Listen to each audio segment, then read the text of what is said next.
Bueno, pues muy buenas tardes a todos y a todas. Bienvenidos a este seminario que lleva por título La Revolución de lo Común. Este seminario se integra dentro de un proyecto de investigación que llevamos a cabo aquí en México y que a su vez está vinculado con el proyecto de Claxo que inició como grupo de trabajo en el 19 y terminará en el 25 y que lleva por título Reinvenciones de lo Común. Como digo, este seminario, Revolución de lo Común, se originó en realidad un tiempito antes con el proyecto de Reinvenciones de lo Común que presentamos a Claxo en 2016, cuya líder fue Laura Quintana. En aquel momento se organizó un pequeño proyecto titulado Lo político, lo común y el paradigma del juicio, y este proyecto tiene su continuidad en este que estamos ahorita, que es el espacio que dedicamos ahorita a este encuentro, ¿no? La tarea de aquel proyecto fue pensar un modelo teórico para el juicio político que, desde una posición realista, aspiraba a ser válido de manera general y buscaba posibilitar la crítica social. En este actual proyecto, que de nuevo, como dije anteriormente, está enmarcado en el grupo de trabajo de Claxo del 2019 al 25, nos proponemos repensar el concepto de común. Pretendemos analizar críticamente la noción de común como principio político articulador que proponen Laval y Dardot. Y lo que hemos estado haciendo es confrontándola con las reflexiones de otros teóricos tales como Castoriadis, Toni Negri. Esperamos también abordar aspectos de los planteamientos de Balibar y de Laclau. Desde una revisión crítica comparada, nos enfrentamos a las siguientes interrogantes. ¿Qué nuevas cuestiones suscita la idea de espacio público como comunidad política al confrontarla con la propuesta de lo común entendida como principio articulador? ¿Qué perspectivas se abren en la actual reflexión sobre lo común para distintos movimientos sociales y paradigmas políticos, tales como, por ejemplo, lo que yo considero un paradigma político que es el feminismo? El espacio de reflexión y análisis que ofrece el proyecto Reinvenciones de lo Común, el grupo de trabajo de Claxo que lleva este nombre, es una excelente oportunidad, me parece a mí, para continuar trabajando en la renovación conceptual de lo político que nos interesa en este grupo específico en México. Consideramos que nuestras reflexiones y los análisis teóricos que hacemos abonarán al horizonte propuesto por el grupo de trabajo de Claxo. En concreto, nosotros pensamos que nuestro proyecto, nuestro trabajo, colabora en la promoción de un pensamiento innovador y herramientas teóricas con potencial transformador, que pretenden promover también luchas contra todas las formas de discriminación a favor del bien común y de nuevas formas de inclusión. Este era uno de los ejes de nuestro trabajo, de nuestro grupo de trabajo en Claxo, y nosotros lo asumimos como nuestro también en este proyecto. En este marco es que a lo largo de varios semestres hemos estado trabajando un grupo de no solo de estudiantes de posgrado, sino también de licenciatura y algunos egresados, en la lectura y el trabajo en profundidad de las dos obras más conocidas en América Latina de Laval y Dardot. Dedicamos un semestre largo, hace ya un año, a la lectura de su primera obra. Bueno, su primera obra, me estoy refiriendo a, al texto donde hacen una crítica al neoliberalismo, La nueva razón del mundo. Y ahora, en este semestre, nos hemos dedicado a su otro texto, Común, ensayo sobre la revolución en el siglo XXI.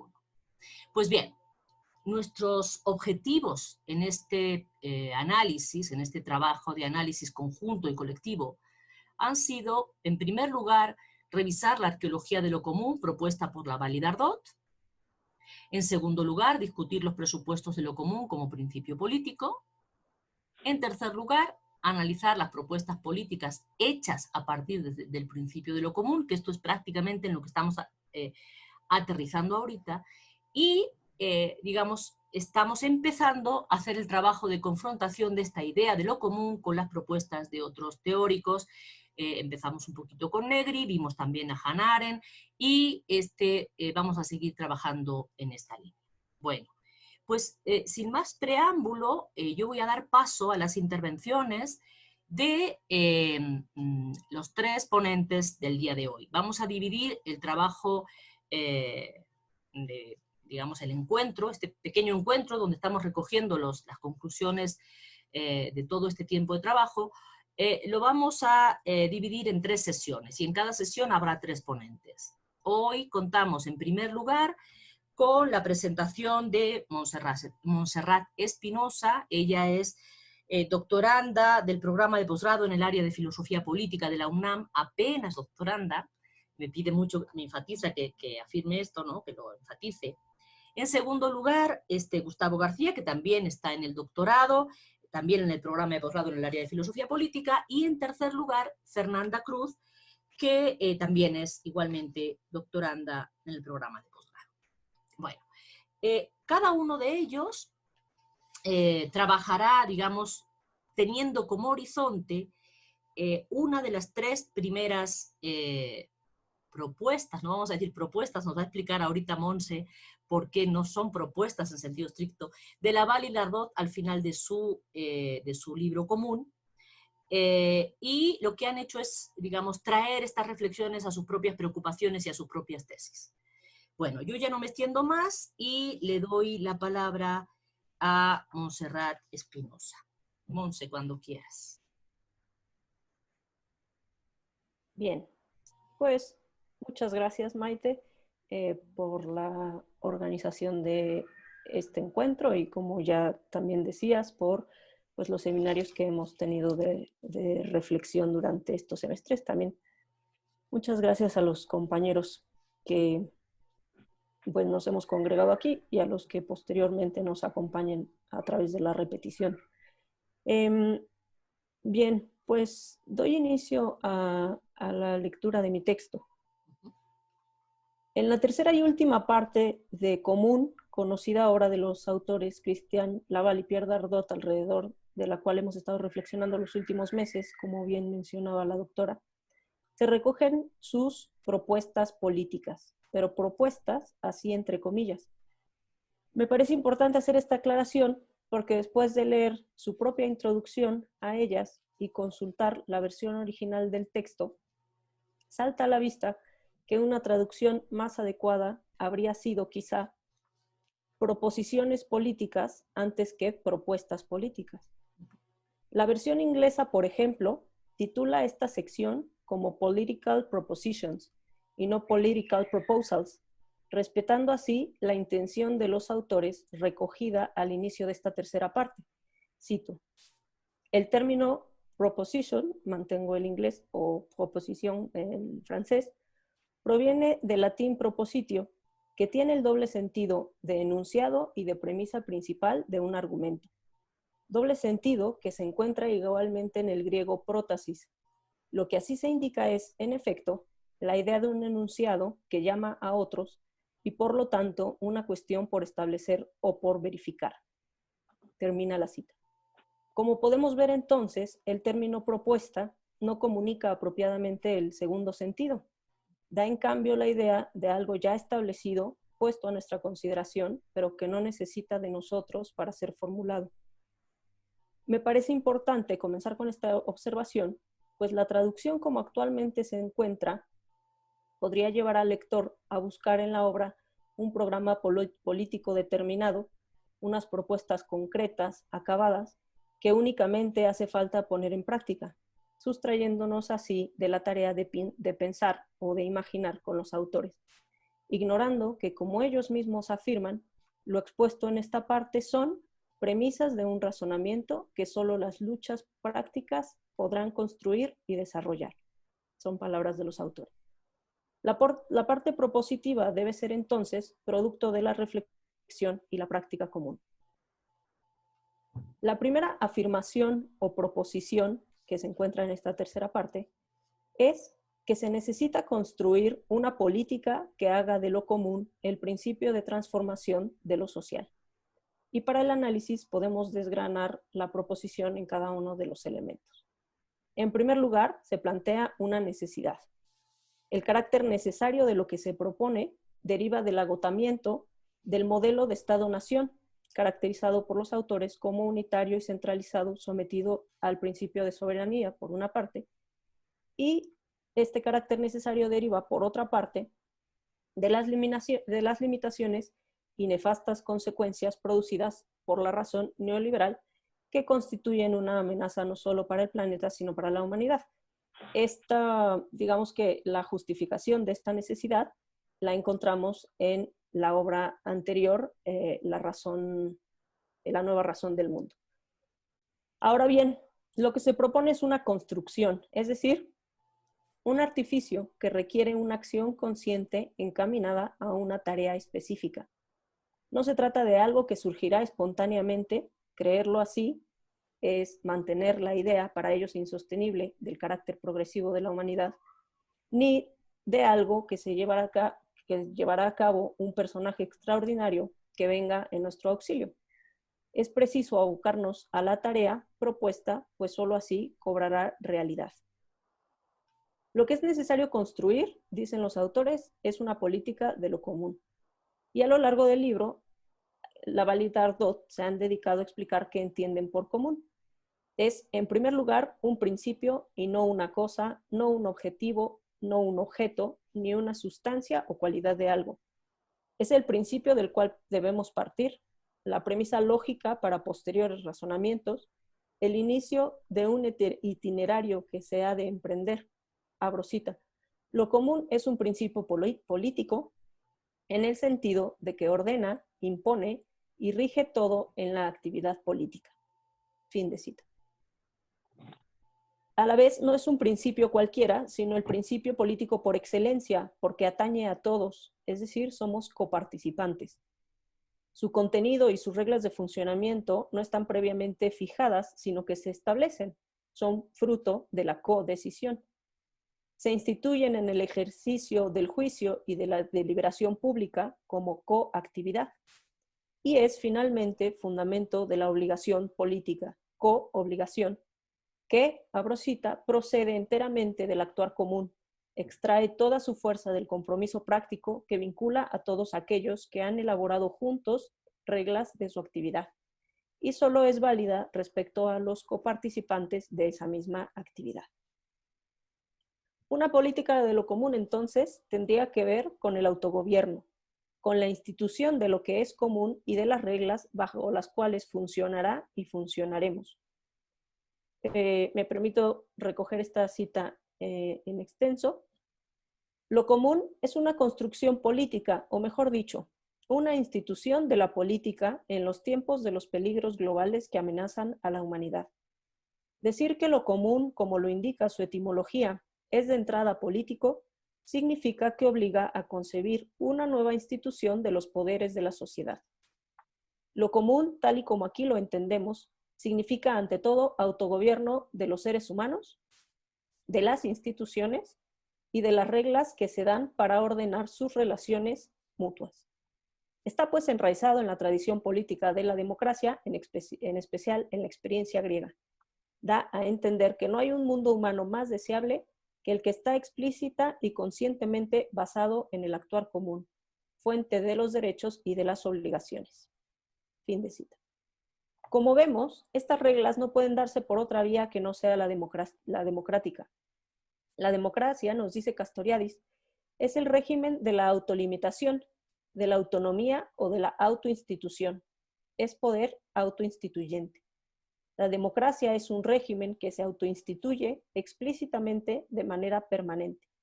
Y por tanto, solo la democracia permite mantener lo común como principio político, pues hace posible una coobligación que se derive de la codecisión y la coactividad de los coparticipantes. Aquí es importante señalar que no me parece, como en ocasiones se ha planteado en nuestras discusiones a lo largo de estos meses, que los autores apunten hacia el anarquismo o tomen posiciones cercanas a él o hacia formas de entender la política sin mediación de instituciones. Simplemente, como mencionamos anteriormente, consideran que una en específico, el Estado-Nación, con todo lo que conlleva, se encuentra rebasada. Pero en el Estado-Nación no se agotan las instituciones, ni siquiera en las instituciones propias del Estado-Nación. Por ello, es posible plantear un régimen institucional en otros términos. Al analizar el último elemento de la proposición, transformación de lo social, llama la atención que los autores dirijan dicha transformación al campo de lo social y no únicamente al de lo político. Quizá en otros autores de la filosofía política esto no requeriría de mayor explicación, pues muchas veces se habla de la esfera social y la política indistintamente. Sin embargo, en postulados con cierta influencia arendtiana, que Laval y Dardot reconocen y desarrollan, es preciso detenerse en esta distinción. Comienzan el apartado "Lo común es el principio de la transformación social", aclarando la relación de la política con lo social. Abro cita. Esta relación atañe tanto a la extensión como a la dirección de la política de lo común. Al hablar de extensión, sugerimos que la política de lo común no se limita a la esfera política o al campo estatal, en el sentido en que lo entienden la ciencia o la sociología políticas, sino que concierne a lo que se puede designar como social. Y hablaremos de dirección, recordando que el directus latino está en el origen de nuestro derecho, para decir que la política de lo común tiene como objetivo una reorganización de lo social que haga del derecho de uso el eje jurídico de la transformación social y política, sustituyendo a la propiedad. Fin de cita. Nuevamente vemos que sí existe una alusión al derecho, a la institución jurídica, solo que ésta está regida, como ya se ha mencionado, por el principio de lo común. Lo que aquí cabe recalcar, sin embargo, es que lo común no se limitará a esa esfera que suele denominarse política o de gobierno, sino que incluirá, porque debe incluir, a aquella denominada como lo social, dentro de la cual se encuentran las relaciones económicas y administrativas, y que lo social no se reduce, como habría afirmado Arendt, a lo privado que invade lo público para apropiárselo. Los autores de Común suscriben la crítica hecha por Castoriadis acerca de que, contrario al planteamiento arendtiano, es precisamente en Grecia donde se articulan las esferas privada, social, que es privada y pública a la vez, y política. Lo hace mediante la distinción entre oikos, la esfera doméstica, ágora, donde los ciudadanos hablan con otros pero fuera del ámbito político, y eclesia, donde efectivamente se delibera y decide políticamente, esto es, el régimen democrático.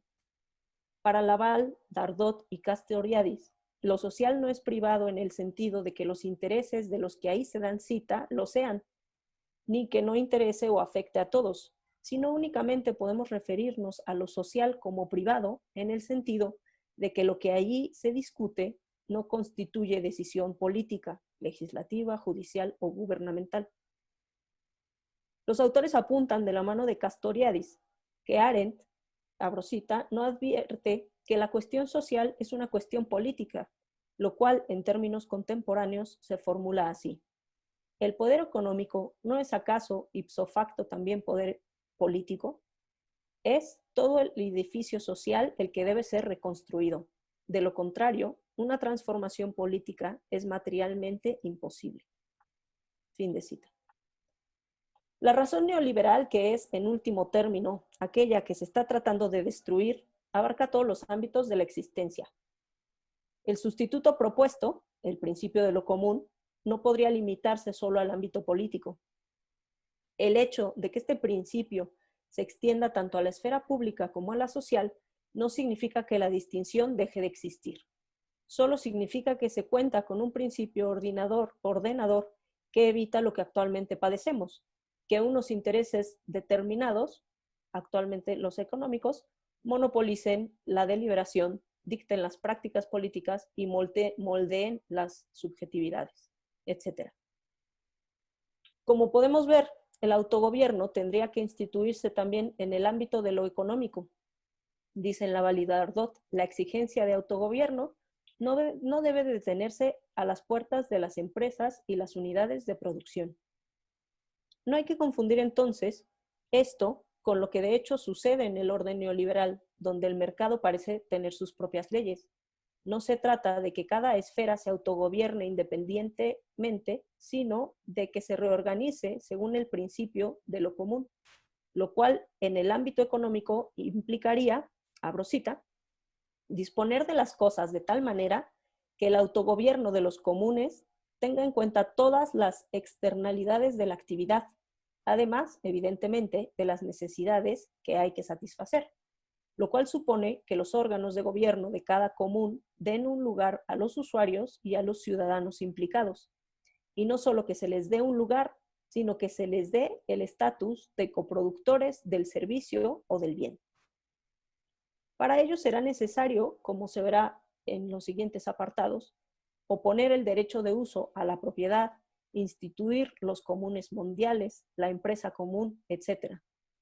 Solo así se podrá sustituir a la propiedad como eje jurídico y se podrá imponer en cambio el derecho de uso que requiere una política de lo común. Para finalizar, algo que me gustaría traer a la discusión es si este mismo principio de lo común quedaría totalmente fuera de la esfera privada. Evidentemente, lo que aquí se está proponiendo es que lo común sea el principio de organización de las relaciones políticas y sociales. No se pretende que lo sea de las privadas, evidentemente. Sin embargo, dado que el principio de lo común busca, en último término, romper con el neoliberalismo, y como hemos visto, no se reduce a un marco institucional específico, sino que moldea las propias subjetividades y determina todo tipo de relaciones, ¿no sería necesario también buscar la transformación del modo en que nos relacionamos privadamente? ¿O es que acaso se supone que estas formas de relación cambien de manera natural una vez que nos aboquemos a la transformación de lo social y lo político? Bien, pues con estas preguntas que dejo abiertas, termino mi intervención. Muchísimas gracias. Estas preguntas yo creo que le quedan como anillo al dedo a Gustavo, que es el que va a exponer a continuación. Y yo quiero de todas maneras insistir en una pregunta que ya te había formulado para que la vayas pensando para el turno como de preguntas, que es ¿y cómo impacta esta manera de entender la relación entre lo social y lo público? Y la crítica que le hacen a Arendt, Lavallie-Dardot, de la mano de Castoriadis, ¿cómo impacta eso en la recuperación que tú quieres hacer de Hannah Arendt para pensar, digamos, de manera diferente el espacio público, de forma que el ámbito de lo religioso no quede como excluido? Ahorita no lo vamos a responder para dar tiempo a los demás, pero lo dejamos ahí un poquito para la parte de la discusión, ¿no? Bueno, la siguiente intervención está a cargo de Gustavo García Camacho, que como dijimos anteriormente es también estudiante del doctorado acá en el posgrado de Filosofía Política de la UNAM. Cuando quieras, Gustavo. Sí. Bueno, quiero agradecer a la doctora Maite por invitarme a participar en este proyecto y felicitar a Monse por su intervención. Me gustó mucho su texto. Creo que la acotación que hizo acerca de la traducción es muy valiosa y es muy importante. Bueno, voy a comenzar con la lectura de mi texto. En su propuesta política 2, Lavallie-Dardot señalan que a lo largo de la historia de Occidente, tanto el derecho privado como el derecho público se han constituido como esferas encargadas de garantizar y preservar el derecho a la propiedad privada. En ese sentido, la política de lo común que Lavallie-Dardot oponen al principio de propiedad es un intento por desarticular ese pacto implícito entre la soberanía del Estado y el derecho a la propiedad privada. La política de lo común, en contraste, rechaza de manera radical la figura misma del propietario en todas sus formas. El usufructo tampoco debe ser entendido bajo la figura del propietario. En contraste, De lo que se trata es de comprender al usuario no como un sujeto jurídico, sino como un miembro de la comunidad que es copartícipe de un bien común, abro cita, ligado a los otros usuarios de este mismo bien común, mediante la coproducción de las reglas que determinen su uso común. Fin de cita. En ese sentido, la política de lo común por la que Labat y Dardot están propugnando no es un intento por instaurar una política redistributiva que trate de compensar la desigualdad entre propietarios, sino apuesta por la creación de una forma de habitar y relacionarse con el mundo que trasciende el modelo mismo de la propiedad. Ahora bien, los autores señalan que las transformaciones tecnológicas más recientes al interior del neoliberalismo han puesto sobre la mesa la cuestión misma del uso. En efecto, en la época de la informatización de la sociedad, lo importante ya no serían tanto los bienes materiales, sino el acceso a ciertos servicios que no necesariamente están circunscritos a un uso específico. Hay una tendencia en las sociedades contemporáneas a disolver la posesión de la propiedad por la suscripción de servicios de bienes inmateriales. Este proceso, insisten los autores, no posee por sí mismo nada de emancipador o democratizador. Por el contrario, es un mecanismo que permite afianzar los procesos de monopolización, oligopolios y control del mercado, además de utilizar técnicas predictivas para controlar a distancia las preferencias de consumo de los individuos. De igual modo, los autores señalan que lo que acontece al interior de este proceso de informatización es una extensión considerable de la noción misma de propiedad, que va acompañada de una demanda creciente de derechos. Desde esta óptica, todo lo que es valorable en el mercado se vuelve susceptible de protección jurídica. En ese sentido, la política de lo común no puede reivindicar de manera ingenua el derecho al uso de un bien, pues de esta forma se asume que solo existe una única instancia para tomar decisiones, y el derecho al uso queda completamente desvinculado del derecho a forjar normas del uso común.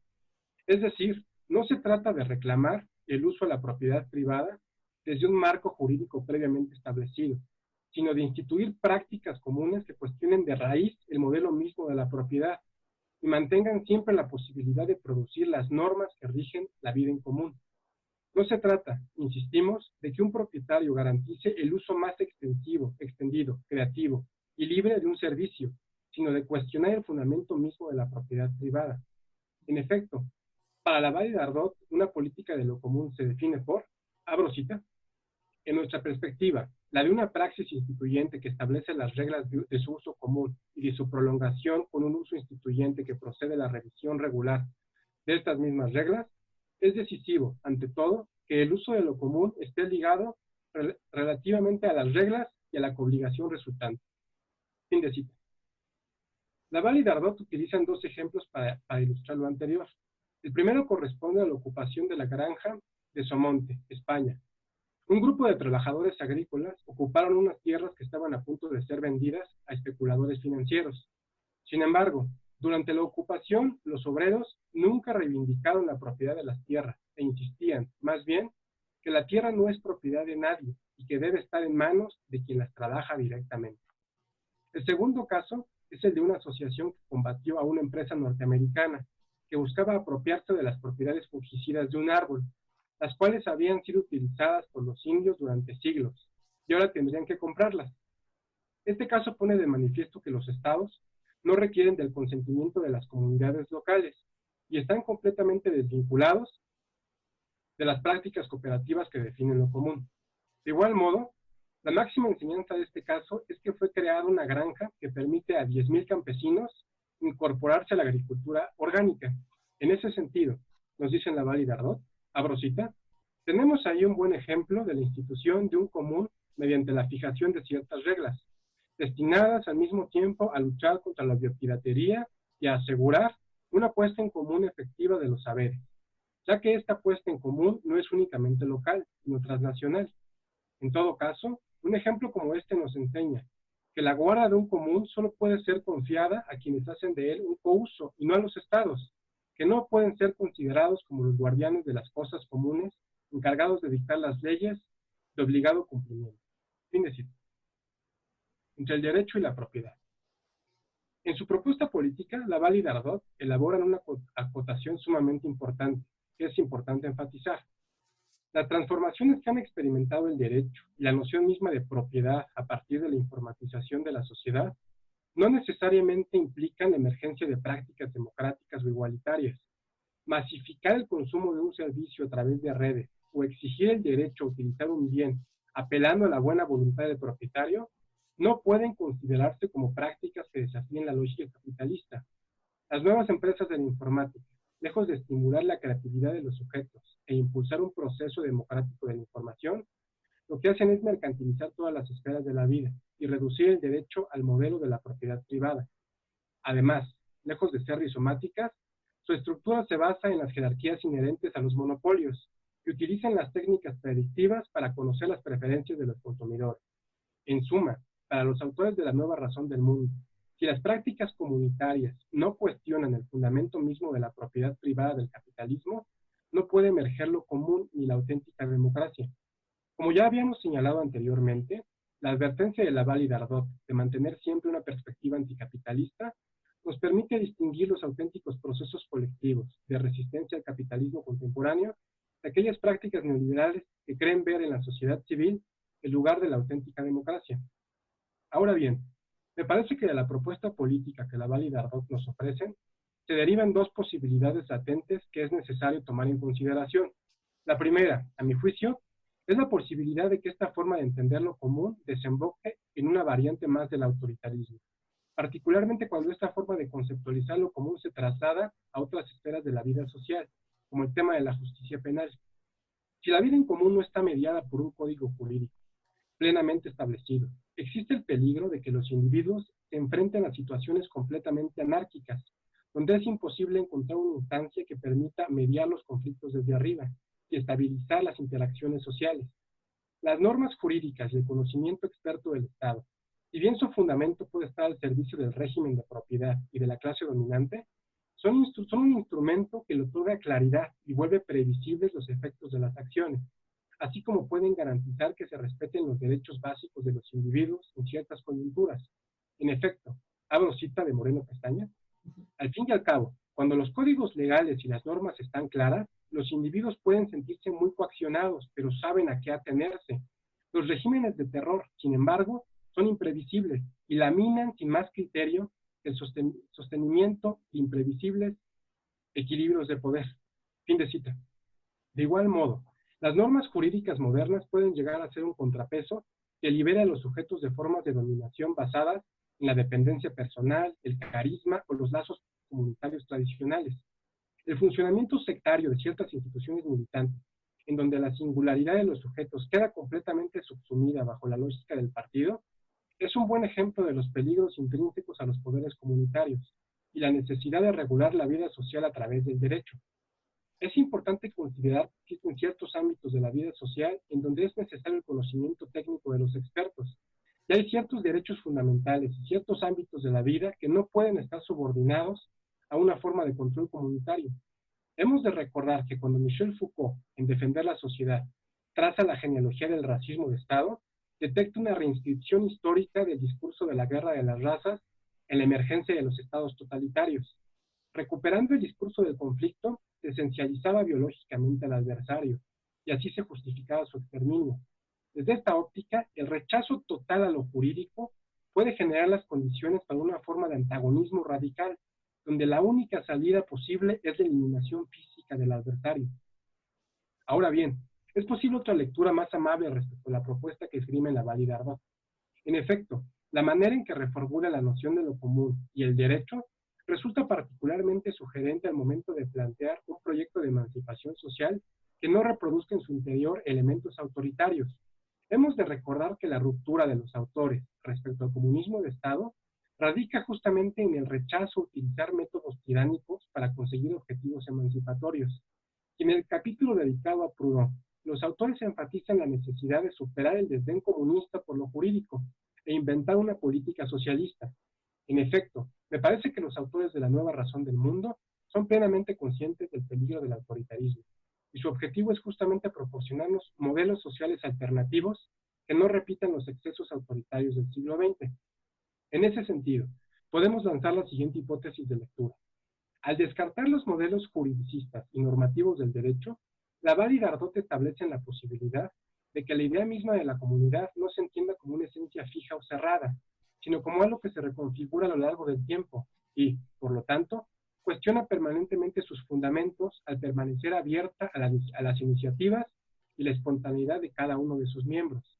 Al no partir de una definición jurídica de lo que debe ser una comunidad o un modelo antropológico de lo que debe ser un ciudadano, es posible pensar en una comunidad que cuestiona permanentemente sus límites y permanece abierta a aquellas personas cuya experiencia enfrenta dificultades al momento de conseguir el reconocimiento intersubjetivo al interior del espacio público. De igual modo, si la emergencia de lo común presupone necesariamente el cuestionamiento de la idea misma de propiedad privada y se reivindica el uso común como un derecho a instituir normas de acción, entonces estamos hablando de una comunidad que queda definida a partir de los intereses y las necesidades de aquellos que más sufren las contradicciones del régimen de propiedad. Por ejemplo, en un ensayo intitulado Visionarios y fanáticos a partir de Kant, la filósofa Xenia Llévenes rastrea la manera en la cual la noción misma de espacio público en la modernidad ilustrada se constituye en oposición directa a la amenaza de la locura y presupone la existencia de un sujeto universal capaz de explicitar y comunicar discursivamente la estructura de su experiencia. De igual modo, existe un estrecho vínculo entre la constitución de la esfera pública moderna y la idea misma de propiedad, pues para Kant, abro cita, el trabajador asalariado carece de las experiencias necesarias de autonomía para ofrecer una opinión constructiva y permitir a alguien más hacer de su uso de él. Fin de cita.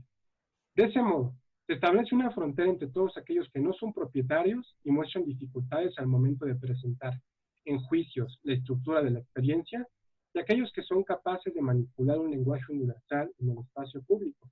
En ese sentido, afirma Llévenes, abro cita, Kant observa que existe el deber de participar en la comunicación pública y no ampararse en la iluminación privada o el secreto, por el bien de la salud mental y política. La libertad de prensa será, por ejemplo, la forma de garantizar que los ciudadanos tengan la oportunidad de comunicarse y de contrastar entre sí sus ideas, siendo tanto un instrumento político como psicológico. Rechazar al loco y al, perdón, no es que no sea alemán, en un mismo movimiento, y por compartir atributos, permite a Kant identificar las formas de experiencia posible, con las sensibilidades estéticas de sujetos políticamente razonables. En ese sentido, la propuesta de Laval y Dardot puede proporcionarnos un modelo alternativo para entender la vida en común más allá de las operaciones de exclusión inherentes a los conceptos del derecho, y que logre integrar las necesidades y las demandas de aquellos grupos y personas que experimentan de manera más descarnada las contradicciones del régimen de propiedad.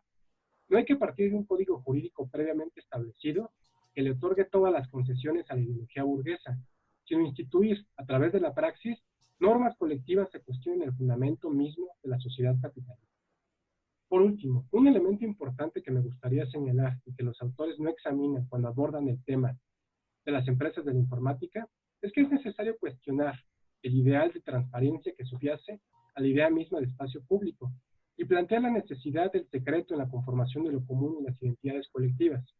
A mi juicio, el secreto es una precondición de la vida comunitaria que hace posible las interacciones sociales y la difusión masiva de las tecnologías de la información y las técnicas racionales de control social no solo mercantilizan todas las esferas de la experiencia, sino que también se encargan de desdibujar por completo los límites y las fronteras entre lo público y lo privado, desarticulando de ese modo la posibilidad misma del vínculo social.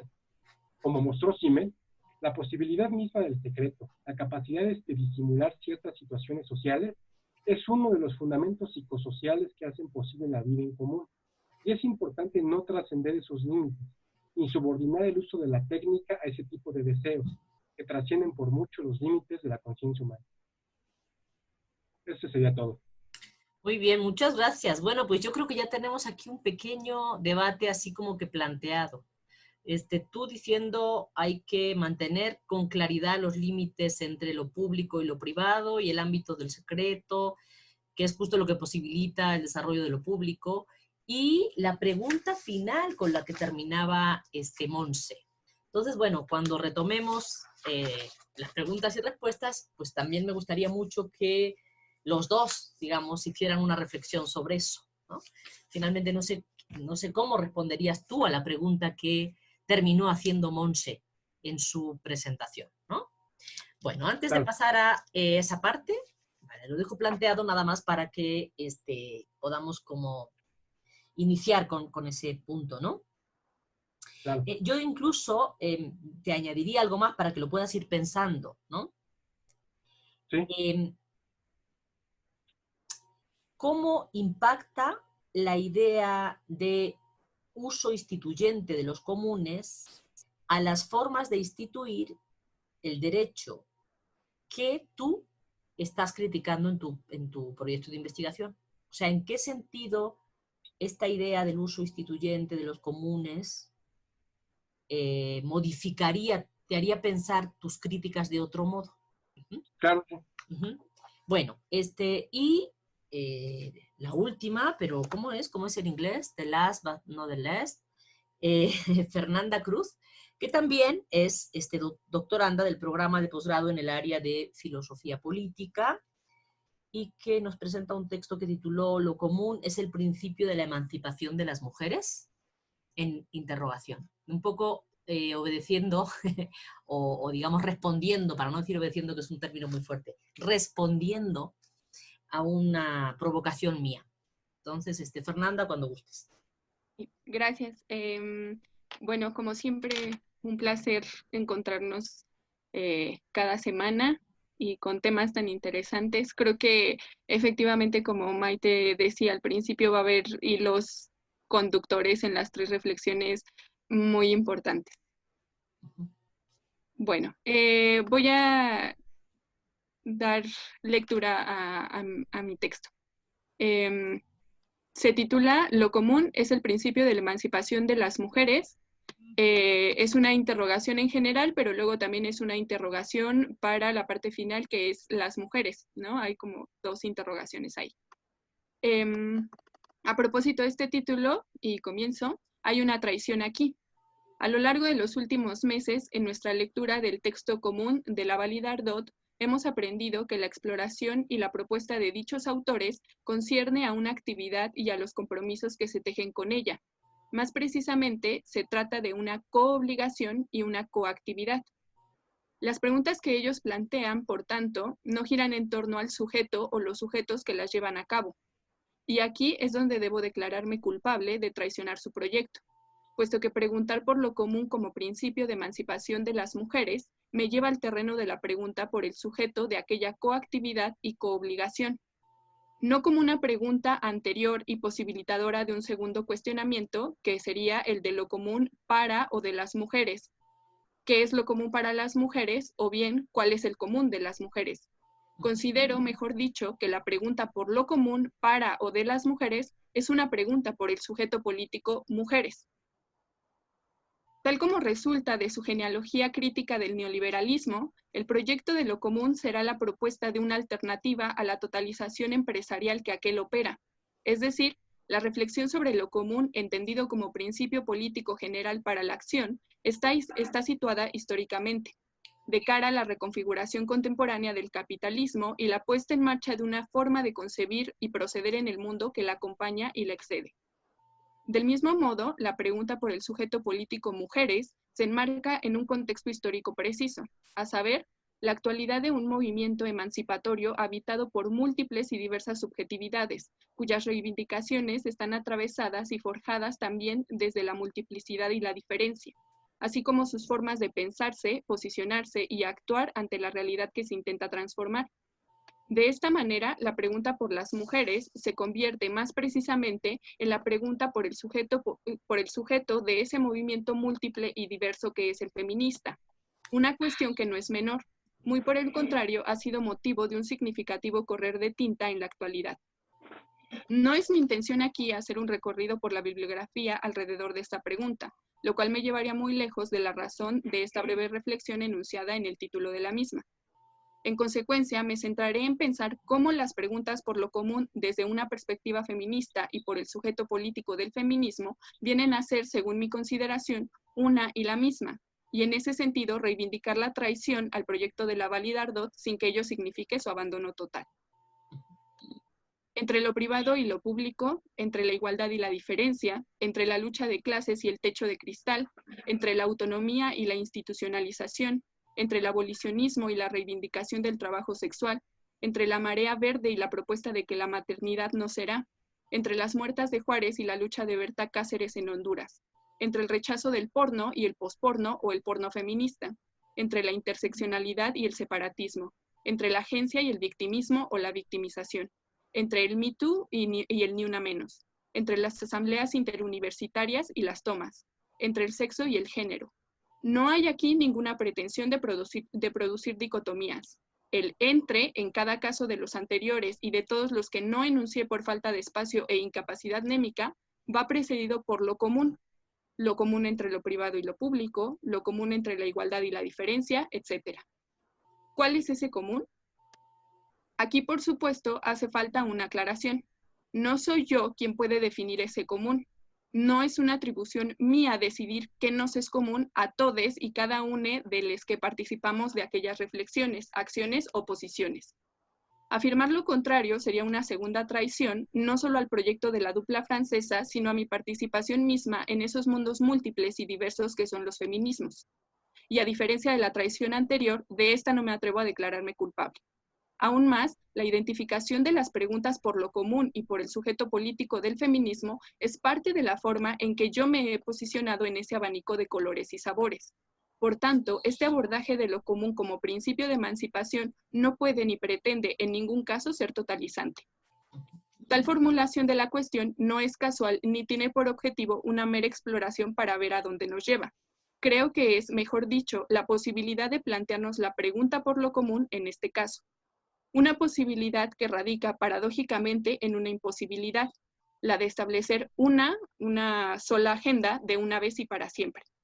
La interdependencia global no equivale a una homogeneización. Nuestras reivindicaciones, entonces, no son un solo pliego petitorio. Y ello también porque la realidad que buscamos transformar tampoco es la misma. Son realidades que tienen manifestaciones diversas.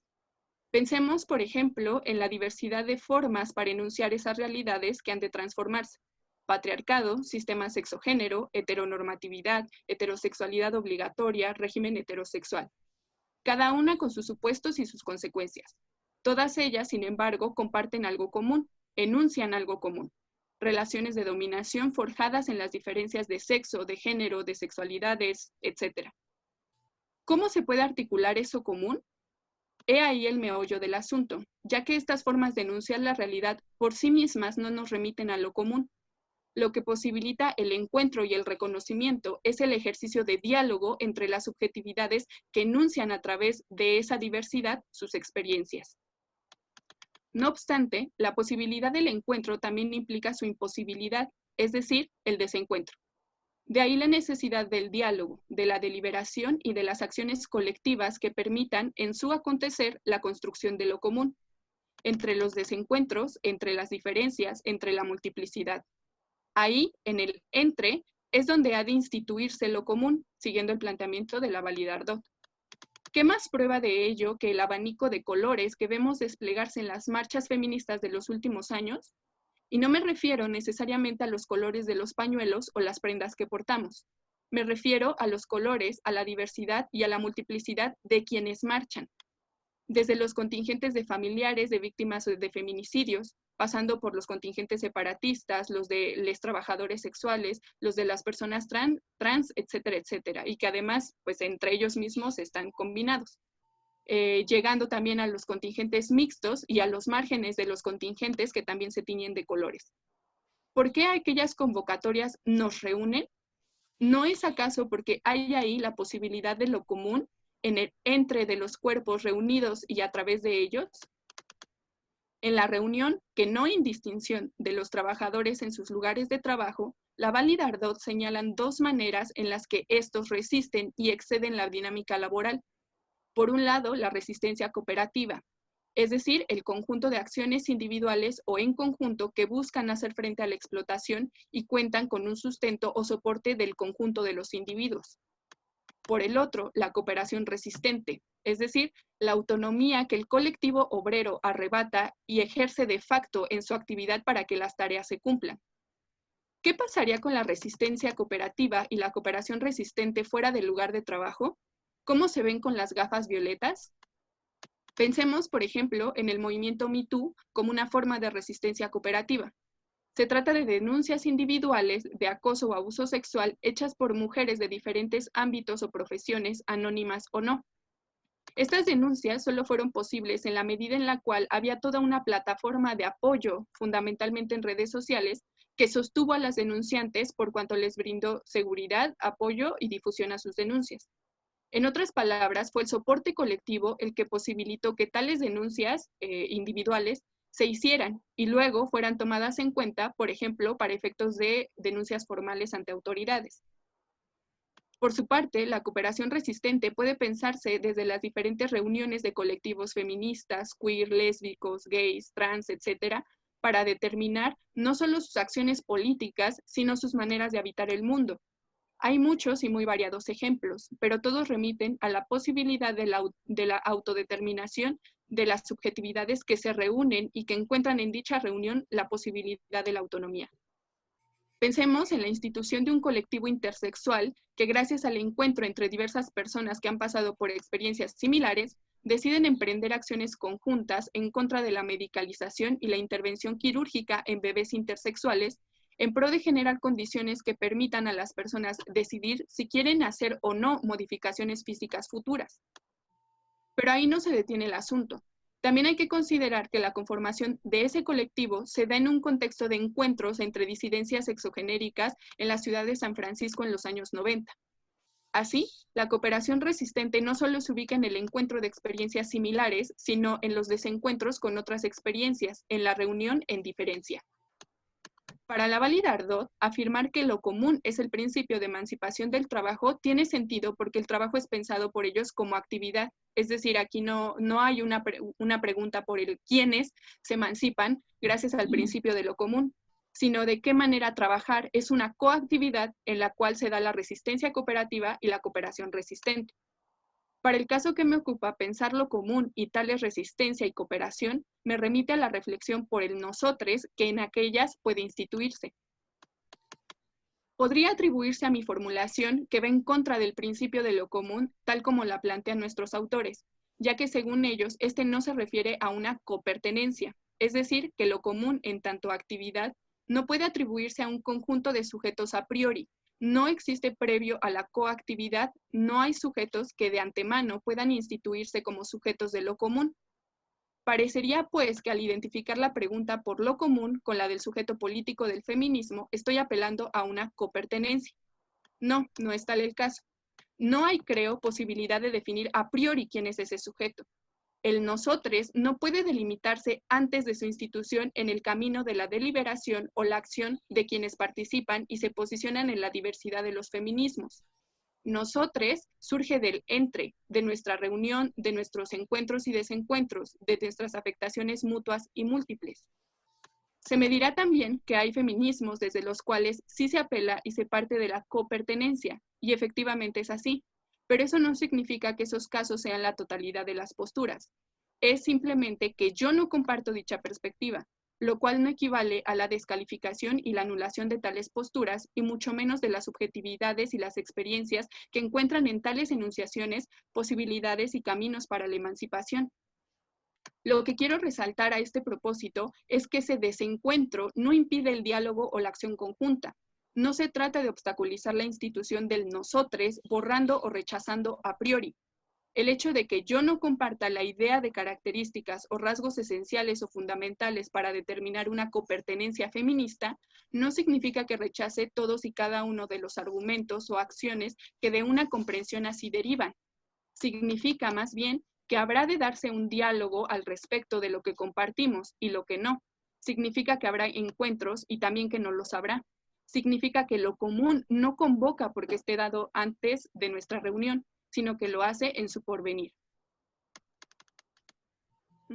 Aquí voy a leer una cita de una entrevista que se le hace a Silvia Federici para pasar al último punto de mi intervención. Y dice así: cuando las mujeres se juntan al Estado, no cambian la política del Estado, solamente nos dan la ilusión de que algo ha pasado.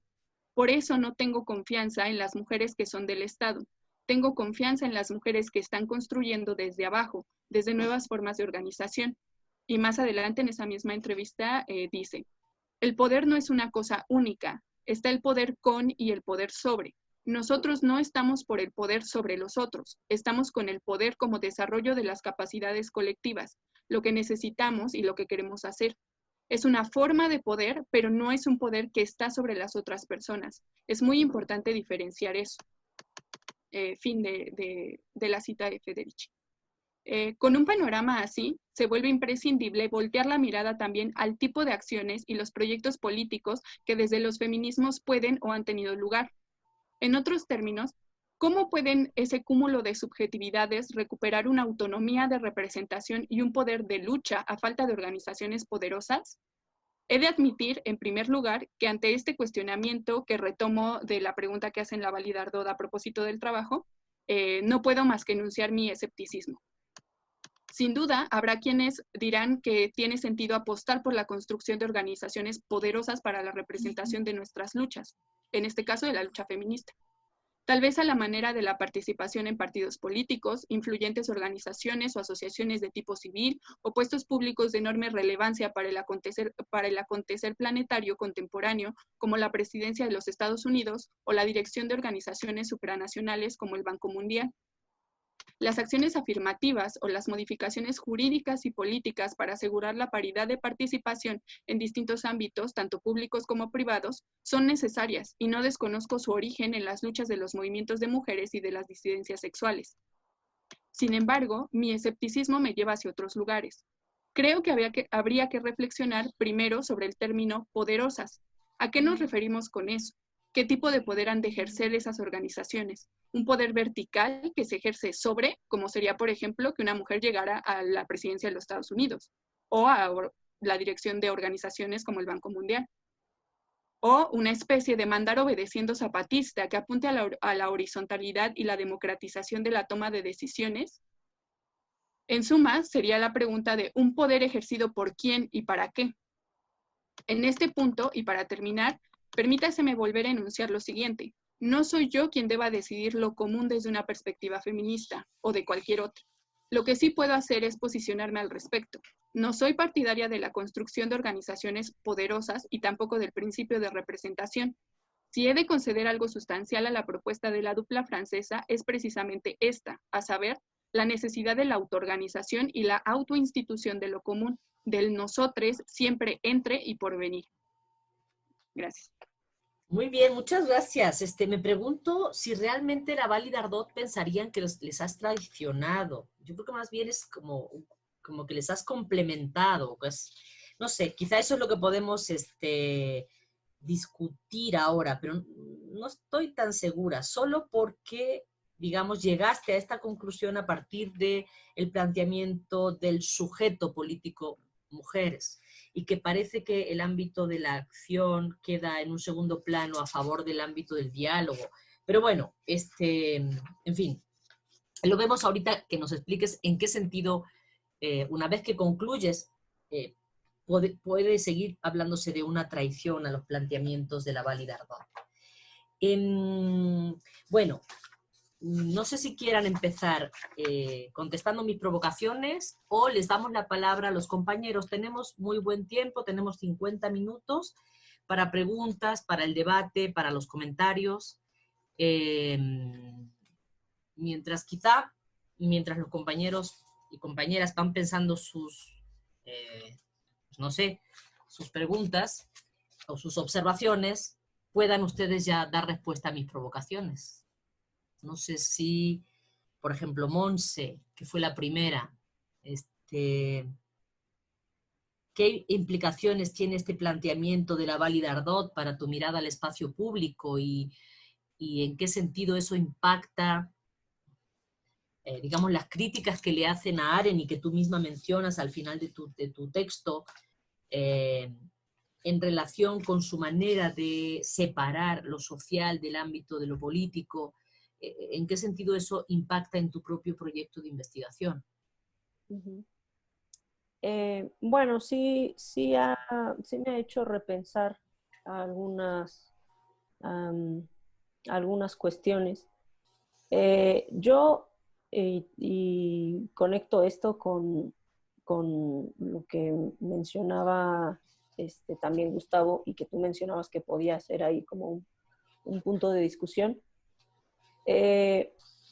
No sé, contrario a lo que de repente pareciera, no es que esté a favor de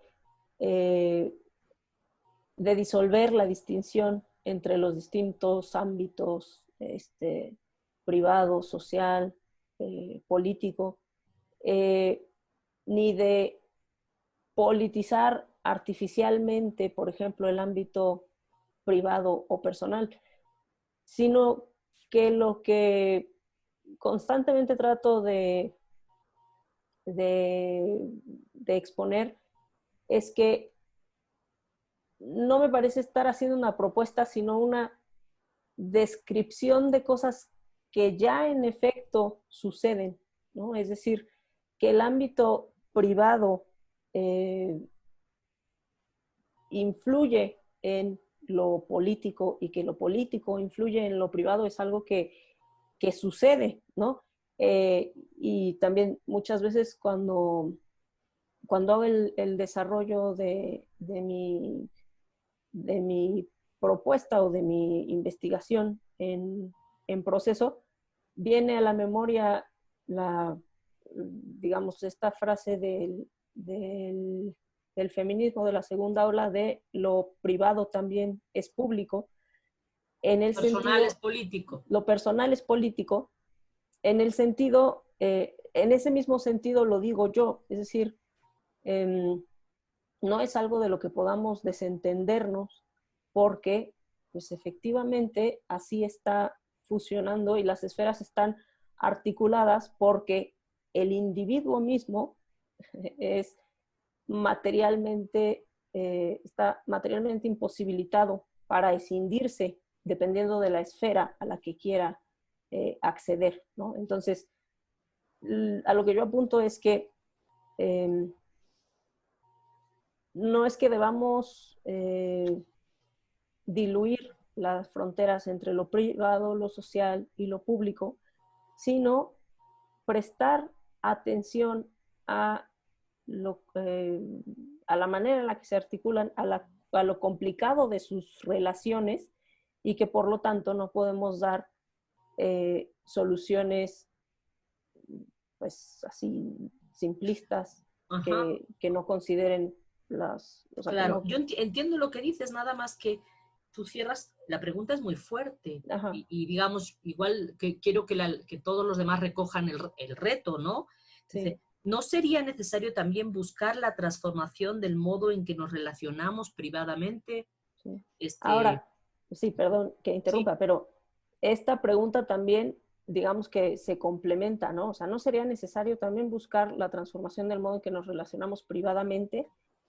Pero el complemento sería, o sea, esta transformación sería necesaria desde el ámbito político, o sea, como hacer una intervención de lo político a lo privado, cosa que, por ejemplo, o sea, creo que todos somos conscientes de los peligros totalitarios, por ejemplo, de los que hablaba Gustavo, ¿no? Pero el que seamos conscientes de esos peligros y el que de hecho exista la posibilidad de que devengan en totalitarismos o en autoritarismos, no significa que esa sea la única posibilidad, ¿no? Y que por tanto no debemos abrir la puerta porque por ahí se nos puede colar, ¿no? Porque pues sí, se nos puede colar eso, pero también podría colársenos otra solución. Ahora, no estoy diciendo o afirmando que que tenga que ser la intervención directamente de la esfera política sobre la privada.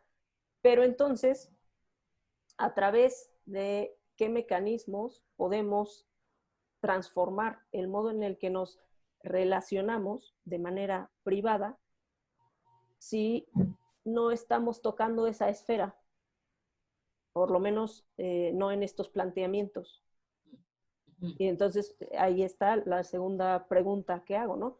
¿O es que se supone que nuestras formas de relación cambien de manera natural simplemente por transformar lo social y lo político, ¿no? Y es un poco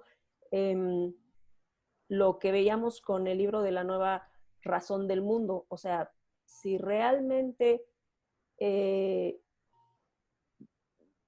todos, digamos, todas estas, estos cambios políticos, sociales, económicos, forjan subjetividades o sea, son esas subjetividades las que producen lo social, lo económico y demás, ¿no? Esa pregunta que se quedaba como pues un poco al aire desde la vez pasada, pues vuelve a surgir nuevamente aquí, ¿no? O sea, si solo nos abocamos a lo social y a lo político, que, o sea, se supone que inmediatamente empecemos a cambiar nuestras formas privadas de relación. ¿Y tú consideras que esos cambios son, digamos, no tienen que ser guiados por el ámbito de lo público, pero sí tenemos que entenderlos desde una complicidad con lo público? No sé, estaba Fernanda asintiendo con la cabeza, no sé qué, porque ella está siempre muy preocupada por el ámbito de la construcción de las subjetividades. No sé qué tenga que decir a esto. Sí, a mí me gustó mucho la pregunta de Monse. También me parece muy fuerte, pero muy, muy necesaria. Porque, bueno, desde que empezamos la lectura del texto, del segundo texto, el de Común, pues yo esperaba encontrar algo sobre las subjetividades, ¿no? Porque en el último libro, pues cierran con este ámbito que les parece sustancial, ¿no? Porque no solo ellos, sino que un conjunto de pensadores y pensadoras hoy están pues afirmando esto, ¿no? Que la subjetividad se ha vuelto el nicho más importante del capitalismo hoy, ¿no? Con el trabajo inmaterial y la revolución tecnológica y demás. Entonces, digamos, la ausencia de esa, digamos, pues sí, como de esa preocupación que nos habían dejado en el texto pasado y que no esté en la pregunta por lo común, me parece un poco, pues, o sea, por lo menos nos choca, ¿no? O sea, como que nos deja ahí un vacío, creo yo, importante. Porque entonces parecería, o sea, digamos, una lectura muy superficial o muy como de inmediato del planteamiento de lo común en la Validardot vendría a ser como, bueno, ya no hay lugar para la individualidad, ¿no? O para la subjetividad, pues ya llevemos todo a lo común, ¿no? O sea, la comunidad aplastando al individuo, ¿no? Que creo que no sería o no podría ser desde esa visión. O sea, yo no sé bien si yo podría como decir algo al respecto de la pregunta de Monse en el sentido de afirmar si es necesario llevar lo común a lo privado o así, pero creo que sí, o sea, pensar desde lo común o tratar de construir lo común sí que impactaría en el sentido de redefinir o repensar cuáles son las fronteras o lo que toca a cada esfera, ¿no? O sea, creo que ellos a mí, una cosa que se me quedó grabada, muy, muy grabada desde el inicio del texto fue cuando ellos, en su genealogía de lo común, la primerita que nos presentan, distinguen o van viendo cómo lo común se va separando de lo universal y pasa a, digamos, a igualarse o a identificarse con lo vulgar. Y hacen como, o sea, lo explican a través de estos ciertos lugares en la casa que están destinados a la domesticidad y que esos son los comunes porque son vulgares, ¿no? Entonces creo que, o sea, no solo se trata o una posibilidad de pensar la cuestión no es nada más si es necesario llevarlo a la esfera privada, sino de qué manera se van a trastocar las esferas y las actividades que de hecho ahorita se llevan a cabo en cada esfera a partir del principio de lo común. Creo que Ernesto quería decir algo al respecto. Yo también quiero decir algo. Ah, ok. ¿Andrea? Sí, Dime. pero ¿quién va? Ah, Tú. ok, que sí, que yo creo que aunque sí la Validardot no se enfocan en las subjetividades, siempre están pensando como en los individuos. Se me vienen como a la mente unas partes del libro cuando dice que el autogobierno es de seres humanos o que el actuar en común engendra momentos de subversión, también en nuevas relaciones, y que lo común debe estar en todas partes. Y con esto yo no entiendo que lo común aplaste al individuo, sino que más bien llama a que el individuo en todas las esferas en las que se relaciona sea parte de las decisiones. Sea Sí, parte, sea parte de las, no te oímos bien, sea parte de las ¿qué, perdón? sea parte de las decisiones. Por ejemplo, cuando él dice que el principio político de lo común es que ninguna ejecución de decisiones se lleve a cabo sin la participación en el proceso de la toma de decisiones. Entonces creo que en ese sentido se está refiriendo a que en todos los ámbitos, en todas las esferas, podría decir, se podría pensar lo común. ¿Sí, sí me expliqué? Sí, sí, aunque pareciera que en principio lo común es un principio político y Ajá. lo que busca es ordenar y articular la actividad política. Entonces, bueno, pues, si concebimos al individuo, digamos, incluso en su esfera privada, como un ciudadano, bueno, pues ahí tendríamos, digamos, un impacto, pero ¿se regularían las relaciones privadas a partir de este principio político? Es una pregunta un poco fuerte. O sea, es un poco fuerte, ¿no? Por Sí. ejemplo, Ajá, perdón, sí. se tendría que plantear, pues eso, si conviene democratizar las relaciones familiares, ¿no? Ajá, ajá, O sea, o a sea, tú te eso, refieres en ese sentido. De la misma manera que se habla de la empresa, ¿no? Que se hable también de la familia. ¿A eso te refieres? ¿Andrea o yo? No, tú, lo que tú estás diciendo ahorita, Ah, Monse, eso es, significaría que, digamos, del mismo modo que la Validardot hablan de que esta democratización tendría que darse también a nivel de las empresas mismas. Entonces tú estarías pensando, bueno, una institución, cualquier institución social, porque la familia, aunque estén, digamos, estaría en el ámbito de lo privado, pero la familia sería una institución social, considerada una institución social, y en ese sentido también estaría articulada por ese principio, por el principio de lo común. Ajá. No sé si Ernesto quería decir algo, ¿no? No, creo que no. ¿Ernesto? No. No. Bueno, en relación a... Tengo dos preguntas, cortando un poco, no sé si el tema que están discutiendo, me gustaría más bien como abocarme en dos preguntas, no sé si puedo intervenir en ese momento. Bueno, ¿No? ¿alguien quiere añadir algo más sobre este asunto? Yo quería, si quieres, vamos, dame un minutito, quería ver cuál es la reacción a estas preguntas que hace Monse, cuál es la reacción de Gustavo, porque Gustavo justamente terminó enfatizando mucho, digamos, la necesidad de que el ámbito privado quede muy reservado, y ese ámbito privado tendría que ver con el secreto, ¿o no? Gustavo. ¿Me escuchas? Perdón. Sí, es que, perdón, te había silenciado porque se oía tu silla. Ya. Perdón, sí, sí, pues no, básicamente, no estoy como, lo que yo más bien quería decir es que, la Validardot,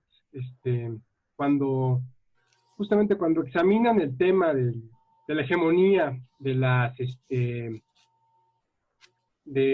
tecnologías de la información y la manera en que actualmente se difunden por todo el cuerpo social, me parece que no toman en cuenta cierto potencial de alienación que puede haber con esas tecnologías, en la medida de que yo considero que estamos hechos de tal forma que la necesidad de mantener ciertos aspectos prereflexivos de nuestra experiencia no pueden ser objetivados permanentemente. Y lo digo en relación porque justamente yo menciono el trabajo de la doctora Xenia.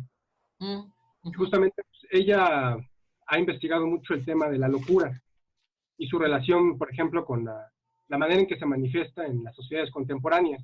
Y justamente el tema de la locura, por ejemplo, la esquizofrenia es un buen ejemplo de la manera en la cual hay ciertas subjetividades que encuentran muchas dificultades al momento de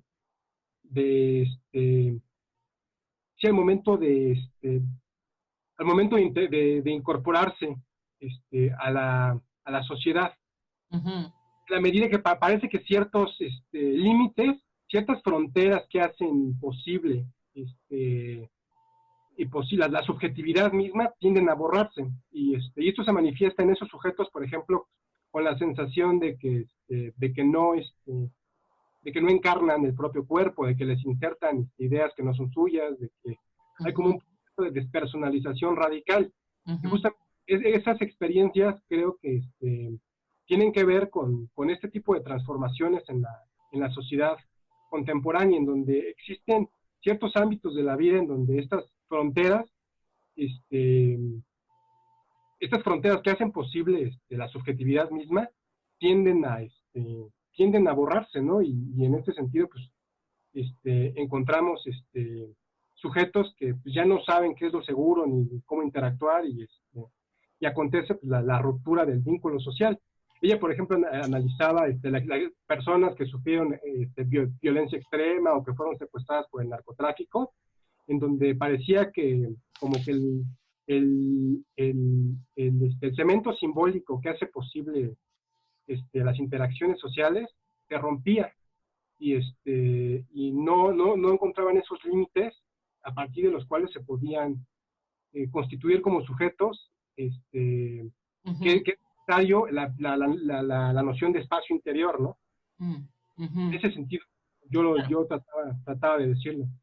Sí, fíjate que sería muy bueno, digo, que consiguiéramos que pudiera venir con nosotros en alguna ocasión. La doctora Xenia Llévenes es también integrante de este proyecto, de este grupo de trabajo, Reinvenciones de lo Común, desde el 2016. Voy a ver si podemos platicar con ella acerca de esto. Bueno, Ernesto, dime, ¿cuáles serán las preguntas? O dinos, y después ves lo que... Bueno, primero que nada, felicitar a Monse, a Gustavo y a Fernanda por sus textos. La verdad es que estuvieron muy, muy creativos y muy iluminadores cada uno.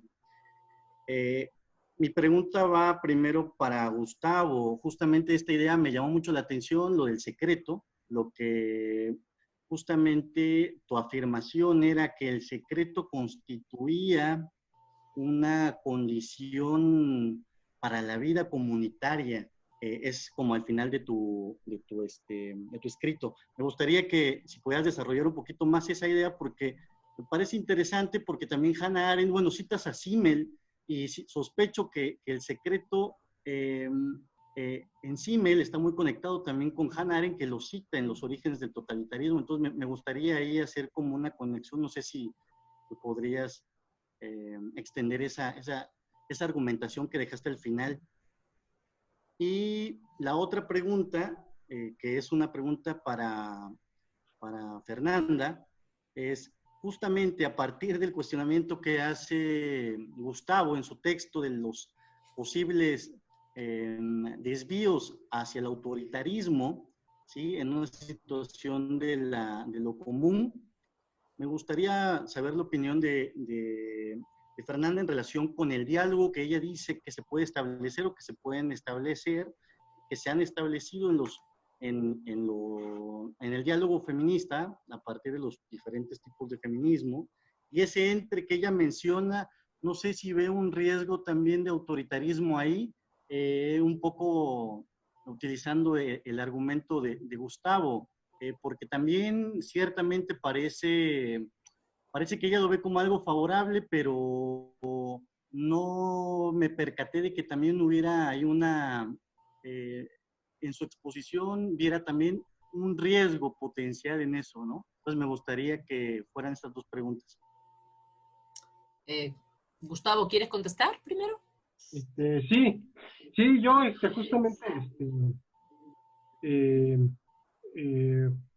cito a Simmel al final, que lo estoy empezando a revisar, y él parte como de cierto planteamiento fenomenológico, en donde asume que la vida social, nuestras interacciones sociales, siempre hay aspectos, elementos en nuestra vida cotidiana que omitimos, que disimulamos, cosas que no decimos, cosas que ocultamos, cosas que sí decimos, aspectos que le ocultamos a alguien, otros aspectos que le mostramos a alguien más, y que esta capacidad que tienen los sujetos de manipular esos elementos en la vida social son necesarios. Y justamente lo que yo percibo actualmente es que con las tecnologías de la información, esa capacidad se ve problematizada. Hay una tendencia a hacerlo visible todo.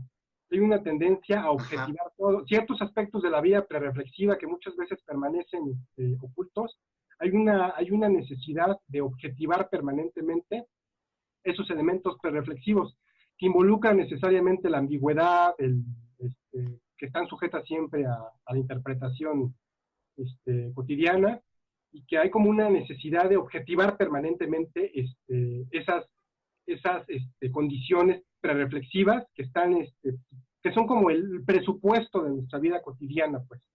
Y justamente lo que señala Simmel, y también hasta donde entiendo el trabajo de la doctora Zenia, es que esos elementos son necesarios para que las interacciones sociales se den, para que el vínculo social sea posible.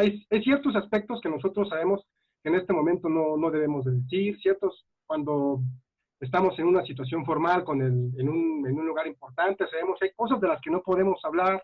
Esa capacidad para disimular, para manipular los contextos, es a lo que yo me refiero, que es una precondición de la vida comunitaria y de la vida colectiva.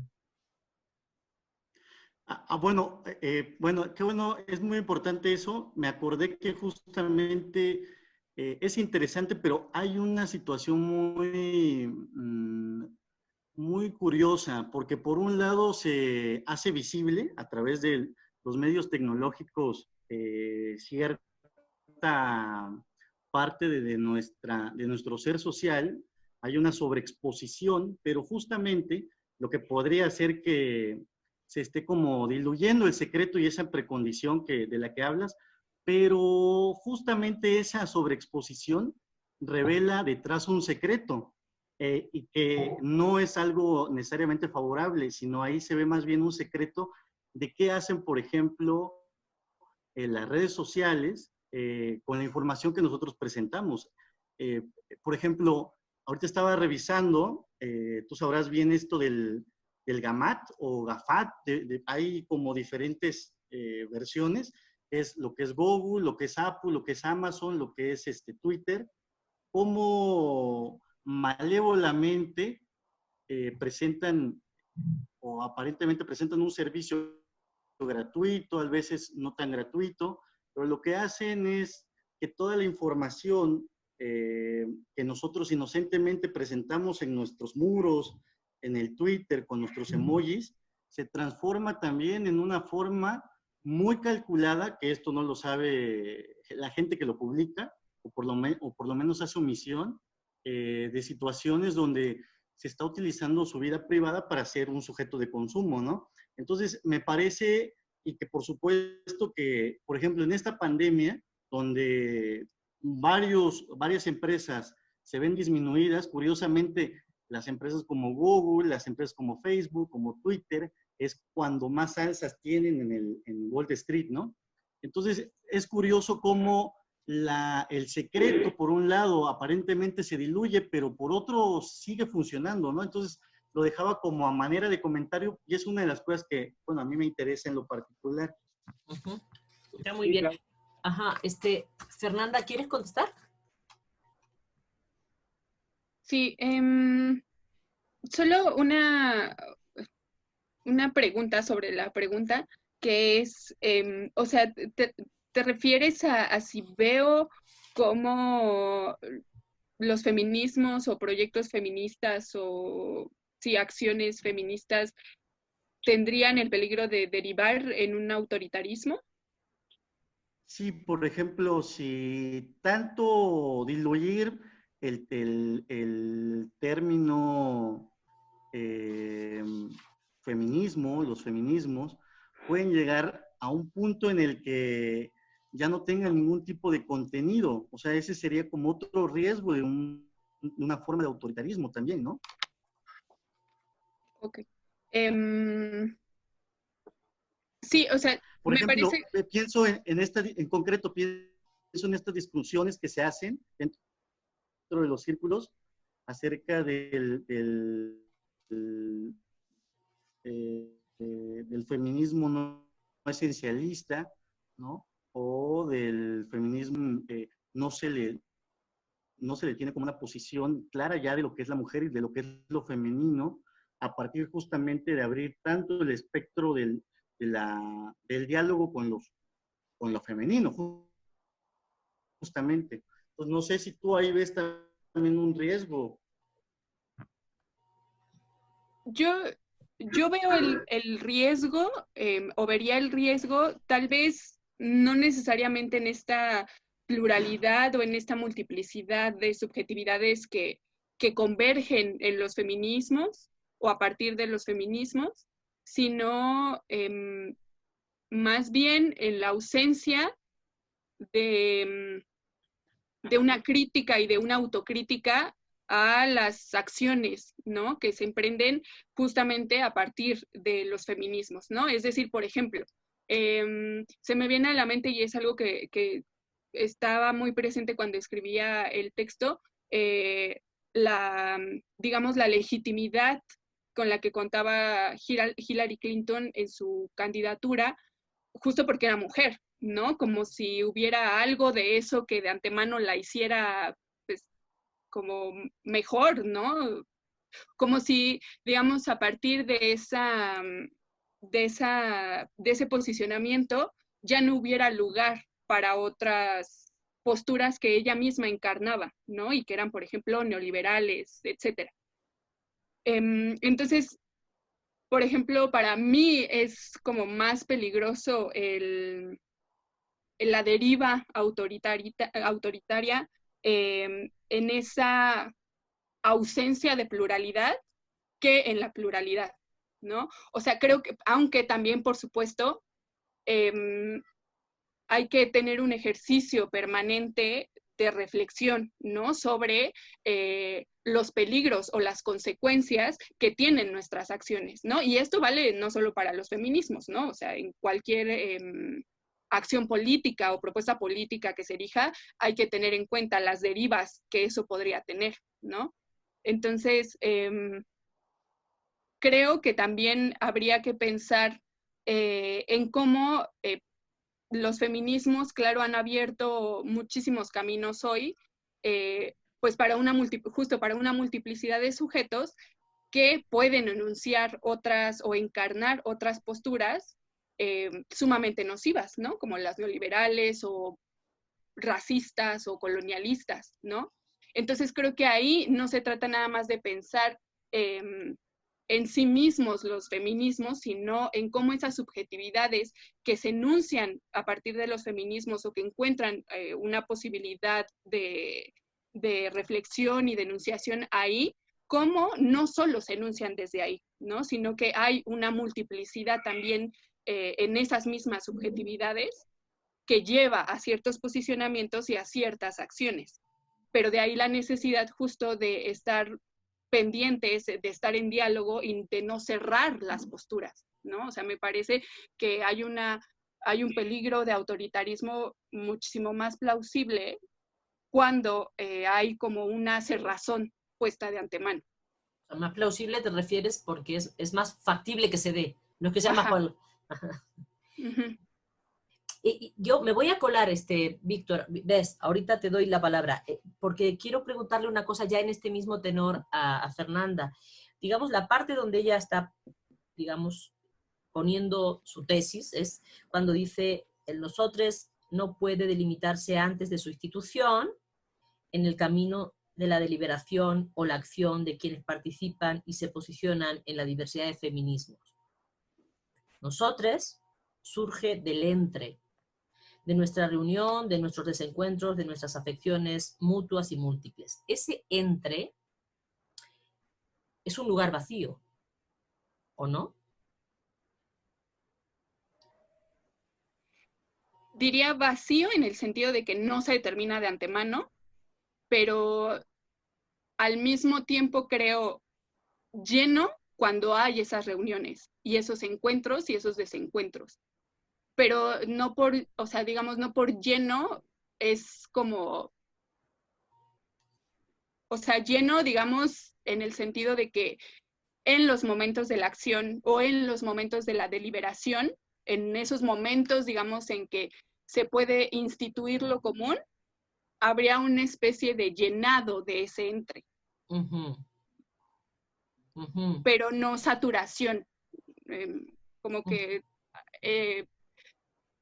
creo que yo más bien lo común acabé pensándolo en este último, o sea, bueno, en este ejercicio como ya más condensado, como si un espacio y ese entre, pero que es como desplazable y flexible y justo que se mueve como en... Pero una cosa es lo común, porque yo te había entendido como complementario, es decir, el entre es desde donde, o el ámbito en el cual el principio político de lo común, digamos, funda el propio entre. Así es como yo lo había entendido. No como si fueran lo mismo, sino más bien como si el principio político de lo común, tal como lo formula Naval y Dardot, ¿tú crees que necesita complementarse, me pareció a mí entender en tu texto, con esta idea del entre que retomas de Judy Butler? Sí y no. O sea, creo que más bien, o sea, en mi reflexión se juegan como varios sentidos de lo común, ¿no? O sea, en el caso del entre, me parece que yo sí lo estaba pensando como lo común en el sentido mismo en el que Laval y Dardot, o sea, dicen, ¿no? Que lo común no es un resultado de la actividad, ¿no? Sino que es la actividad en sí misma, ¿no? Es del acontecer de la actividad, de la deliberación, de la acción política, etcétera. Entonces, en ese sentido es que yo pensaba el entre como lo común, ¿no? Porque el entre no, o sea, no resulta de, no es posterior a la reunión o al encuentro. No es una cosa. Es algo que se da en el encuentro, en el desencuentro, es en el entre, ¿no? En bueno, ese no sentido, quiero, abundamos, digamos, y luego podemos, nos quedan nada más 15 minutos y quiero dar la palabra a todos. Víctor ya le había pedido, o Best, ¿ves? Sí. Lo que quizás es para pronto retomar quizás el debate que hay entre lo público y lo privado, en el sentido de que, bueno, yo me quedaba pensando que desde el texto de Laval y Dardot, ya la institución, ¿cómo se puede decir? Al instituir instituciones, de la redundancia, desde el principio de lo común o de los comunes, sentiría que ya está emanando como cierta influencia hacia la esfera pública. O sea, como que dentro de la válida no creo que la frontera entre lo público y lo privado sea tan sólida como se podría pensar en, no sé, Hobbes, por ejemplo, ¿no? Porque cuando estaba leyendo y estaba escuchando lo que mencionaban en el debate, fue de que pensaba en Durkheim, ¿no? que justamente él hace toda una propuesta educativa pensando en que, bueno, esta es una educación pública para sostener y fundar la República Francesa. O sea, es una educación con un objetivo republicano, demócrata, por decirlo de alguna forma, y él lo acepta. Dice, bueno, pues vamos a educar a los ciudadanos franceses para que en el futuro se pueda reproducir una institución política más adecuada a los valores de la Ilustración. Entonces me queda pensando de que tener una institución fundada desde lo común y que se siga instituyendo, casi por inercia, tiende a contagiar, vaya la palabra ahorita, a justamente ciertas estructuras que pensábamos clásicamente como privadas. Pero la educación no es privada, ¿o sí? Pues es la No es duda, una institución, ¿no? No es una institución privada. Pero me refiero en el sentido de que, bueno, al estar educando a estas personas, a estos niños, empiezan a adquirir los valores que quizás estén más adecuados a la República Francesa, siguiendo el ejemplo de Durkheim, que a los valores tradicionales de pues, el francés de mediados del siglo XIX. Sí, siglo XIX, sí. Entonces me quedaba con esa duda, ¿no? De que y aquí también el carácter de posibilidad autoritaria que hay, ¿no? Justamente el estalinismo es lo que hace. Es como de, bueno, vamos a empezar a educar a los niños para que incluso los valores en los que crezcan estén más adecuados al partido que a su propia familia. Pero también aquí contraponiéndolo con Durkheim, ¿no? De que, bueno, en este sentido sería positivo, en el sentido de que van a estar más familiarizados con valores demócratas que con los valores quizás monárquicos que tiene la familia. O sea, entonces tú lo que dirías es, la pregunta acerca de ámbito privado, ámbito público, lo político, lo social, no es relevante. Pero la cuestión, ¿ves? Es que en la primera proposal, ¿cómo dijimos que se iba a traducir, Monse? Proposición. Proposición. Ajá. Ellos explícitamente están preocupados por el tema de la distinción del espacio público, el espacio privado y lo social, ¿no?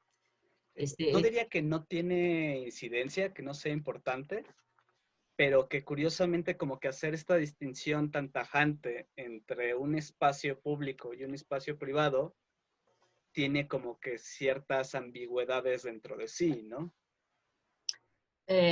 Para ti, digamos, o sí, en la interpretación que haces de ellos, ¿o cómo? Sí, por ejemplo, me quedé con la cuestión que platicamos la última vez de Castoriadis, sobre si dentro de su propio sistema, por decirlo de alguna forma, se podría hablar de que estaba dirigido hacia una autonomía. Y justamente releyéndolo ahorita, me di cuenta de que, bueno, él menciona que esta cuestión de que tú al instituir, de nueva cuenta, una institución desde un imaginario, lo que estás haciendo es que este imaginario se reproduzca y que se reproduzca en distintas estructuras sociales que quizás no tenías contempladas desde un inicio, ¿no? Entonces, como que dice, en esta idea del magma, ¿no? De que surge. Entonces, él incluso es enfático en estas cuestiones de que un imaginario social tiene consecuencias en elementos en los cuales quizás lógicamente no los tendría.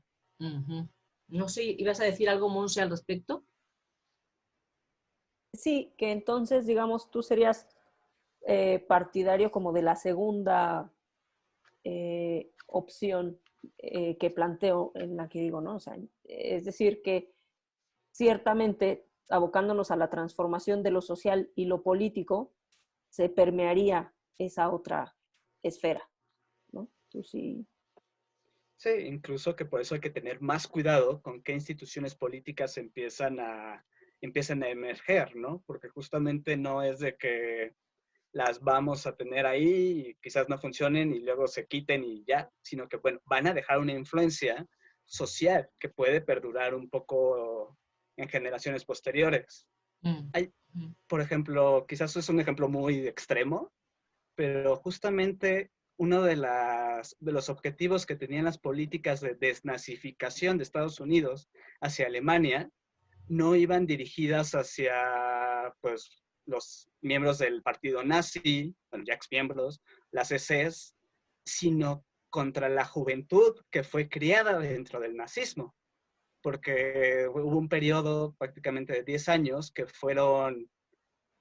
la educación que recibió la mayor población alemana fue a partir de los valores que predicaba el nacionalsocialismo. Entonces, como, bueno, ya no existe, se decía en ese entonces, ya no existe el nazismo, ya se acabó, ¿no? Pero justamente estas políticas de reeducación iban en ese sentido. No, espérate, o sea, ahorita en el 46 quizás haya más nazis que en el 39. De acuerdo. No sé si Aura quería hacer alguna pregunta, porque es quien... Sí, yo tenía un comentario justo en la misma dirección de lo que Víctor menciona. O sea, creo que la pregunta que plantea Monse, pues es una pregunta fuerte y difícil de responder, complicado, pero pues no por ello menos interesante, ¿no? Bueno, en efecto, creo que pensar en la actividad, en lo común como una coactividad implica también el engendramiento de nuevas formas de asociación, ¿no? O sea, pienso sobre todo en el capítulo 9, cuando habla de Proudhon, ¿no? Y de toda esta posibilidad de gestación de instituciones cuyo centro es la cooperación y no la competencia, por ejemplo, engendran esas propias prácticas que tendrán también repercusión en las formas de organización de lo privado, ¿no? Creo que también es una investigación que hay que hacer, porque tampoco es ni tan transparente ni tan inmediato, ¿no? Pero sí es cierto que la fundación o la transformación de las propias subjetividades es un trabajo de doble cara. O sea, tampoco es que lo privado y lo público puedan ser segmentados del todo porque hay una mutua influencia. Y creo que ahí también tiene cabida la manera en que se modelan las sensibilidades. A mí me interesa sobre todo eso, la manera en que se modela la sensibilidad, sobre todo atendiendo mucho al trabajo de Bifo Berardi, ¿no? Que además él trabaja muy en consonancia con Hart y Negri, porque también en este aspecto podemos darnos cuenta como la manera en que se modela la subjetividad, a partir, por ejemplo, de corrientes como el conductismo, las ciencias cognitivas, un poco menos que las neurociencias, también se ha conducido, hablando, por ejemplo, de los ejemplos que daba Gus de la informática o que mencionaba Ernesto, como este modelamiento también de lo que nos parece posible por aquello que estamos acostumbrados incluso a percibir en el ámbito de nuestra propia sensibilidad, y eso nos permite o nos impide imaginar otras posibilidades, también redunda en la manera en cómo nos concebimos como sujetos. Y quizá lo que trataríamos de romper es esa concepción de sujeto y abrirlo a la multiplicidad, que creo que tiene además una raíz muy deleuziana, guattariana, de la que habla Fer, ¿no? Entonces, creo que es una respuesta compleja. Creo que no sé si conviene mucho, sí entiendo la distinción entre lo privado y lo público, pero creo que habría que hablar mucho de las filtraciones que se dan entre los campos, porque no creo que es algo que está radicalmente dividido, y sobre todo con el ejemplo de la educación que menciona Víctor, es cierto que es una institución pública, pero no podemos negar que ha tenido un impacto en la formación de lo privado, ¿no? O por ejemplo, si hablo de la vivienda pública, que es un tema que a mí me interesa, por el tema de la arquitectura como una acción, un modelamiento también de la sensibilidad colectiva, pues se modelan los espacios donde se vive la vida privada, pero eso repercutió y además tuvo un uso, por ejemplo, en la modernidad, para modelar al sujeto moderno del que nosotros somos un tanto o un mucho producto, ¿no? Y es todo. Bueno, no sé si quieren comentar algo alguno de los tres, Gustavo, Fernanda, Monse. ¿No? Bueno, yo nada más, una cosa, doctora, que lo que más me convenció de la propuesta de Laval y Dardot fue justamente su insistencia en que lo común necesariamente implica el cuestionamiento de la propiedad privada, ¿no? O sea, que la emergencia de una comunidad requiere necesariamente de que no se afirme el modelo del propietario y que se introduzca pues un un modelo en donde se afirme el uso común, Ujú. tendido fuera del modelo de la propiedad. Eso me parece que es muy importante porque me parece que muchas de las dudas que podrían surgir de su planteamiento se resuelven con esa observación. Ok. Fernanda, Monse, ¿alguna cosa que quieran añadir a los comentarios? Que bueno, Sí. quizá las preguntas que lancé al principio, los retos que lancé al principio, en el caso de Gustavo, yo le decía, bueno, cómo impacta esta idea del uso instituyente de los comunes en las formas de instituir el derecho a lo que tú criticas en la tesis.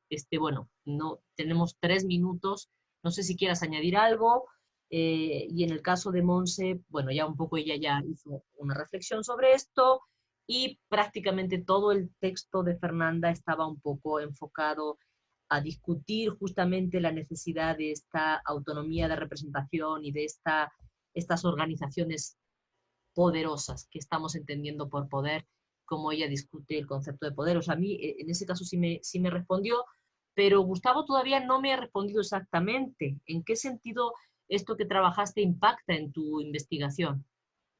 Ok, yo creo que es clave porque justamente el modelo alternativo de derecho que nos están proponiendo los autores, pues creo que es en la dirección que a mí me interesa ir, o sea, plantear un derecho en donde se plantee la posibilidad de colectivizar la economía y no un derecho que se limite a castigar la pobreza, a penalizar, a penalizar sí, a penalizar básicamente la pobreza, ¿no? Que es como